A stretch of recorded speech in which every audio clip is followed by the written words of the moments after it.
Indonesia masuk dalam 10 besar negara dengan jumlah narapidana terbesar. Mengatasi masalah overkapasitas, masalah kelebihan kapasitas yang masih belum ada solusi.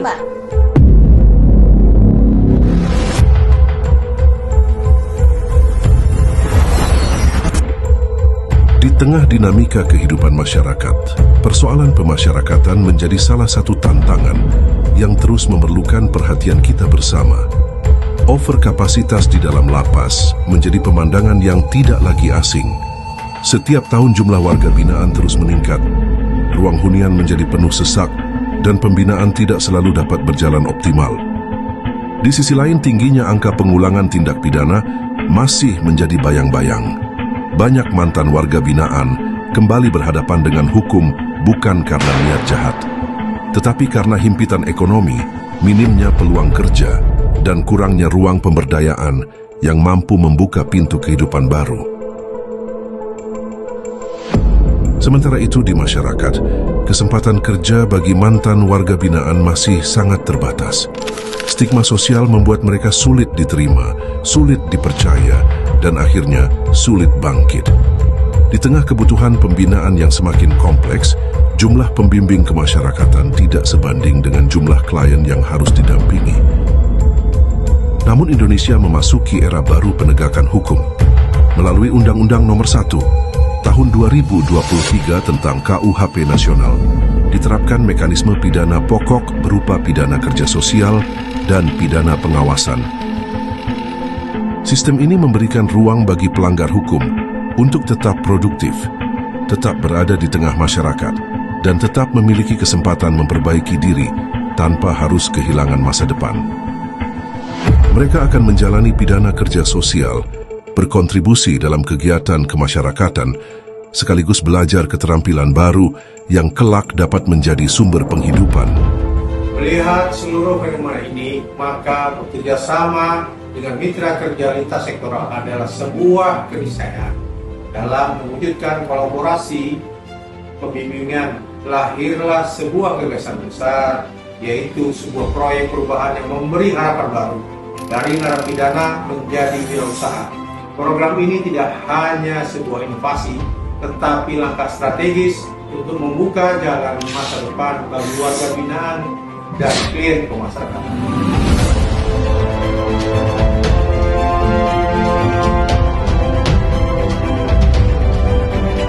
Gagasan ini mendorong lahirnya keputusan Menteri Imigrasi dan Pemasyarakatan Republik Indonesia tentang program pembimbingan kemandirian pemasyarakatan berbasis ekonomi kerakyatan. Tidak berhenti sampai di situ. Untuk memastikan seluruh proses berjalan transparan, terukur, terhubung dengan pasar, maka dikembangkan sistem digital, aplikasi Simawas Kipas, sistem manajemen pengawasan klien pemasyarakatan.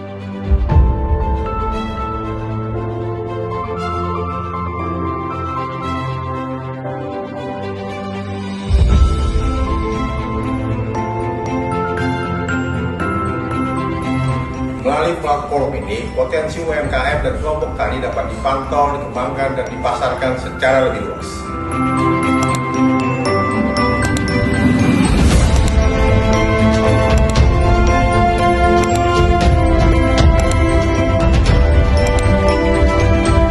Saya Anwar Hafid, Gubernur Sulawesi Tengah, memberikan dukungan penuh terhadap proyek perubahan dari narapidana menjadi wirausaha yang diinisiasi oleh Kepala Kantor Wilayah Direktorat Jenderal Pemasyarakatan Sulawesi Tengah.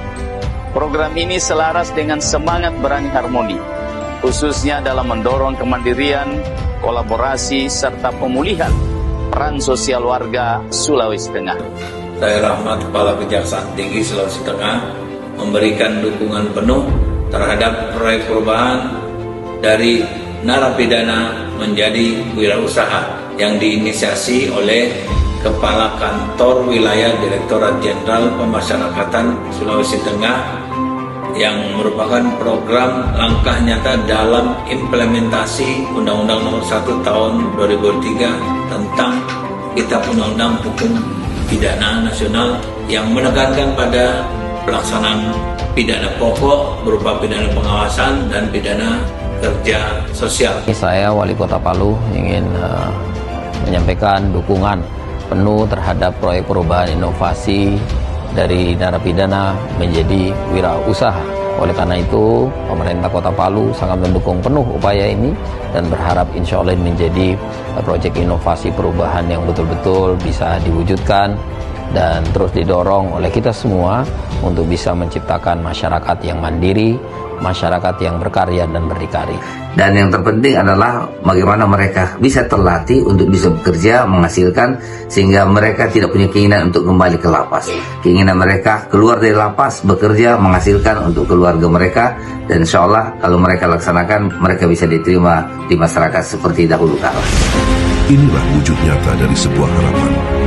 Dari balik terali besi, dari keterbatasan, dari masa lalu yang kelam, tumbuh sebuah langkah baru menuju kehidupan yang mandiri.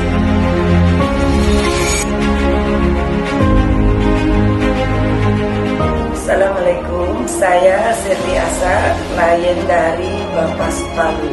Setelah menjadi klien, kegiatan saya sehari-hari buat sambal roa.